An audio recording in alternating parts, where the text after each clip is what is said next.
ano ang sunscreen na gamit mo? Kasi ako, eto, as in yes. Kasi, etong sunscreen ng Glow 190 ay pwede mong dalhin kahit saan. At, yan, ganyan na siya kalaki. SPF 30, PA+++ na siya. Tapos, ang bilis niya lang din, ang dali niya lang din ma-blend sa mukha mo. Tapos, ang kanyang ingredients, yan. Meron po itong niacinamide din, syempre, na nakakatulong sa ating skin. So, ang bilis niya lang ano yan, tingnan nyo.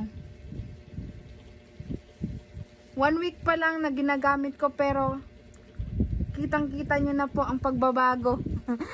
Kahit hindi na nga ako neto mag-makeup. Kasi, yan o, nakakalighten siya ng skin. Ang lambot-lambot pa niya sa mukha. Anong ginawa mo sa akin, Glow 190? Yan o.